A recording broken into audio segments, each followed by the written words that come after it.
Ross, we didn't see Mundy or Barlow coming through. They're not. It's very good observations because they're not picked. No, we've brought in Tom Sheridan, so he'll play.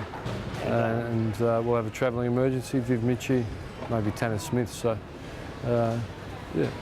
How close was Barlow to getting up? It would have been pretty remarkable, I suppose. Oh, not really. Basically, he's okay to play, but we went on the conservative side. He trained fully today, full team trained. So, yeah, it's just a smart move. And Mundy still on the conservative side. How's he tracking? Yeah, he did quite.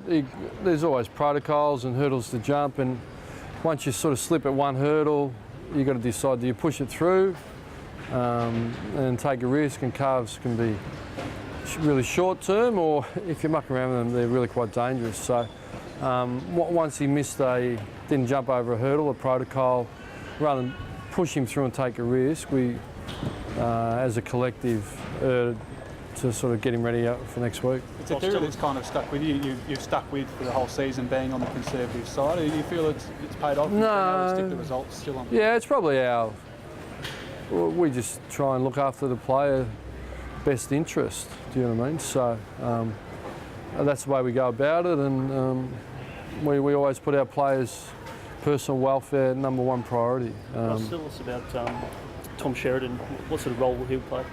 Yeah, look, he's a really long runner, beautiful kick. He's developed physically, put on his 8 kilos. We think it's a wonderful challenge for him. You know, when you break down Geelong, I think they've still got about 17 premiership players, and I think still they're second oldest list in the competition behind Sydney. Sydney are the oldest list, so he's a part of our youth. He gets to experience what greatness looks like. You know, Kelly. Obviously Stevie Johnson's not playing, but you know, Selwood and Taylor and you know, Taylor Hahn and Enright and Joel Corey, they're great players. So he gets to experience that, and we expect him to compete, and he's got standards to meet, but it's an exciting time for him. Have you heard Brad Scott's comments today about Ryan Crowley and pension? Oh, I'm aware of it, yeah. What do you think? He said 30 years ago Ryan would have been dropped by Boomer. What do you think about that? Yeah. Personally, where I'm at, I can only speak for myself. I haven't got the luxury of looking back at the last game and tribunal appearances. All my energy's on preparing for the Geelong Footy Club, and that's my focus. You said Fremantle's defence had a pretty ordinary case in pursuing Harvey to say the correct answers. Reaction to that? Yeah, I have no reaction. Ross, what have you liked best about Tom Sheridan's form this year? Because he played a game last year, didn't he?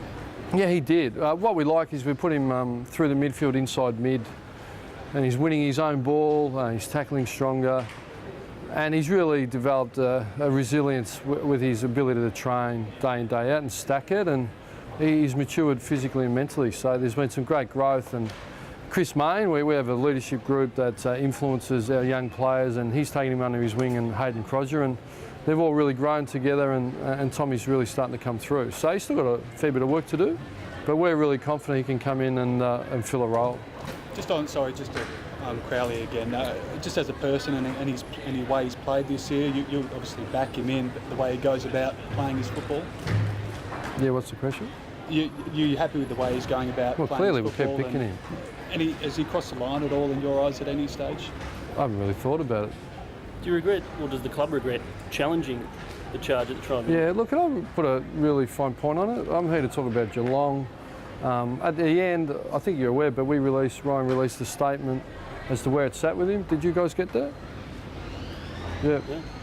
What did it say? Yeah, just for TV purposes, No, what did it say though? Comments about it, so what did Ryan's statement say?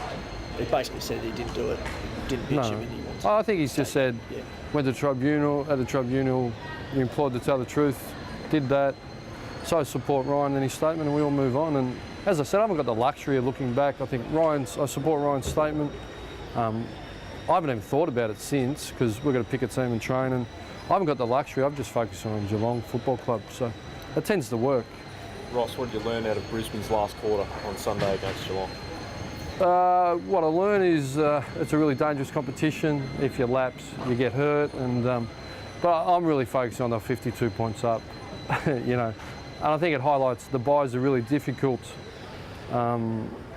proposition to overcome and play out, 4 quarters. So, teams that come off the bye and then you travel interstate. We just know the difficulties we had. And I just think they got it 95% right and they just, for whatever reason, lapsed. They're a professional outfit, as I said, second oldest list in the competition.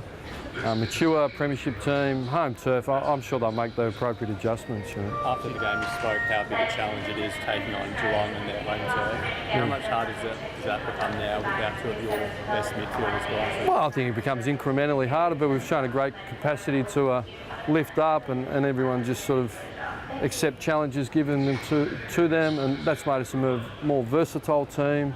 You know, so we know we've got a lot more through the midfield now, De Boer and Subban and Duffield and Ibbotson. So, yeah, we're a lot more flexible team, and at a pinch, Ballantyne and Walters. So, and we've unfurled two young ruckmen, really, haven't we? Hanneth and Clark. So, look, I think it's just a challenge going down there. We haven't been there for a while under lights, something different. But look, we like to be in anywhere, any time team, and we know past results count for nothing. So we all start equal. And we know it's going to be on. They're a physical team.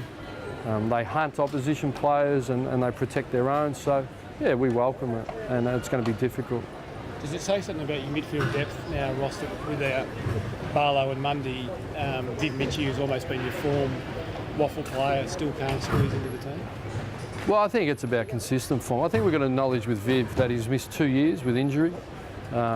He didn't have a pre-season for 2 years. He started to rebuild. He's basically played 10 games of footy in 2.5 years. So I think you've got to be careful with the waffle. We respect the waffle, but it's not AFL football. It's not AFL intensity. It is easy to run around and get 30. So we have different measurements, obviously. And Viv's really close. He'll travel and be the emergency. So we've got faith he can step in, but I think we've got to be clear the waffle isn't the be-all and end-all.